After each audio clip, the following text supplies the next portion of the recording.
समय। ये एक ऐसी चीज है जो हम सब एक्सपीरियंस करते हैं, फिर भी ये यूनिवर्स के सबसे बड़े रहस्यों में से एक है।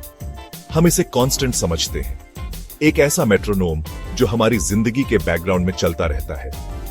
लेकिन अगर मैं आपसे कहूं कि समय एब्सोल्यूट नहीं है, कि ये बेंड और वॉर्प भी हो सकता है, इस माइंड बेंडिंग कॉन्सेप्ट को टाइम डिलेशन कहते हैं और ये आइंस्टाइन के रिलेटिविटी थ्योरीज का एक कॉर्नरस्टोन है।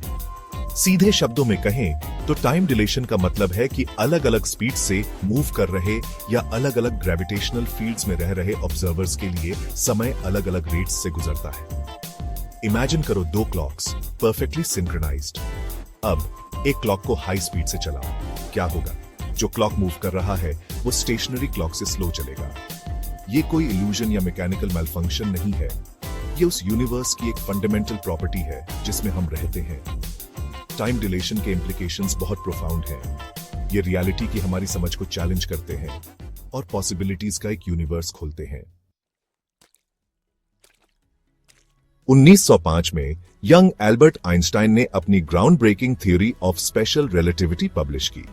इस थ्योरी ने स्पेस और टाइम की हमारी समझ को रेवोल्यूशनाइज कर दिया, ये दिखाते हुए कि ये अलग अलग एंटिटीज नहीं हैं, बल्कि स्पेस टाइम नाम के सिंगल फैब्रिक में इंटरवोवन है। स्पेशल रिलेटिविटी कांस्टेंट वेलोसिटी से मूव कर रहे ऑब्जेक्ट्स के लिए स्पेस और टाइम के रिलेशनशिप के बारे में बताती है। इसका एक की पोस्टुलेट ये है कि वैक्यूम में लाइट की स्पीड सभी ऑब्जर्वर्स के लिए सेम होती है, चाहे उनकी रिलेटिव मोशन कुछ भी हो। इस सिंपल से लगने वाले स्टेटमेंट के माइंड बॉगलिंग कॉन्सिक्वेंसेस है। कांस्टेंट स्पीड ऑफ लाइट को अकोमोडेट करने के लिए टाइम खुद वॉर्प होना चाहिए।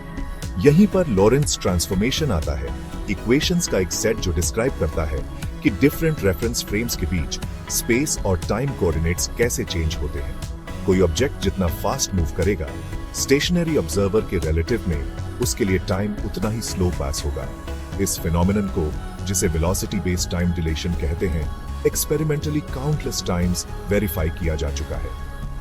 एक फेमस एग्जाम्पल है हाफल कीटिंग एक्सपेरिमेंट, जहां एयरप्लेन्स में दुनिया भर में उड़ाई गई एटॉमिक क्लॉक्स ने जमीन पर रखी क्लॉक्स के मुकाबले थोड़ा टाइम डिफरेंस दिखाया। आइंस्टाइन स्पेशल रिलेटिविटी पर ही नहीं रुके। 1915 में उन्होंने अपनी general theory of relativity publish की, जिसने ग्रेविटी को इंक्लूड करने के लिए उनके आइडियाज को एक्सटेंड किया। जनरल रिलेटिविटी ने रिवील किया कि ग्रेविटी कोई फोर्स नहीं है जैसा न्यूटन ने प्रपोज किया था, बल्कि मैस और एनर्जी की प्रेजेंस की वजह से स्पेस टाइम का कर्वेचर है। जैसे वेलोसिटी टाइम को वॉर्प कर सकता है, वैसे ही ग्रेविटी भी कर सकता है। ग्रेविटेशनल फील्ड जितना स्ट्रांग होगा, टाइम उतना ही स्लो पास होगा। इसे ग्रेविटेशनल टाइम डिलेशन कहते हैं। इमेजिन करो दो आइडेंटिकल क्लॉक्स एक अर्थ की सरफेस पर रखी है और दूसरी ऑर्बिट में लॉन्च की गई है। ऑर्बिट में क्लॉक अर्थ के ग्रेविटेशनल पुल से दूर होने के कारण जमीन पर रखी क्लॉक से थोड़ी फास्ट चलेगी। ये इफेक्ट भले ही छोटा लगे, इसके वेरी रियल कॉन्सिक्वेंसेस हैं।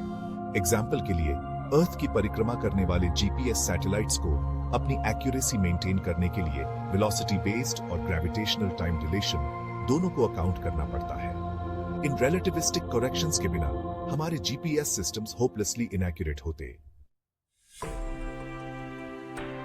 टाइम डिलेशन के बारे में माइंड बेंडिंग प्रेडिक्शंस वाली रिलेटिविटी की थ्योरीज थोड़ी आउटलैंडिश लग सकती है, फिर भी इन्हें काउंटलेस एक्सपेरिमेंट्स और ऑब्जर्वेशन से कंफर्म किया जा चुका है। हाफल कीटिंग एक्सपेरिमेंट और जीपीएस सिस्टम्स की एक्यूरेसी बस दो एग्जाम्पल्स हैं। पार्टिकल एक्सेलरेटर्स ड्रामेटिक एविडेंस देते हैं। ये particles significant time deletion experience करते हैं। यूनिवर्स खुद टाइम डिलेशन के स्टनिंग एग्जाम्पल्स देता है। एस्ट्रोनॉमर्स क्वाज़ार्स और सुपरनोवाई ऑब्जर्व करते हैं। जनरल रिलेटिविटी के टाइम डिलेशन इफेक्ट्स एसेंशियल हैं। जैसे जैसे हम कॉस्मोस में डीपर जाते हैं, टाइम डिलेशन थियोरेटिकल क्यूरियोसिटी नहीं रहता। ये यूनिवर्स के मिस्ट्रीज को अनरावल करने के लिए इंडिस्पेंसेबल टूल बन जाता है।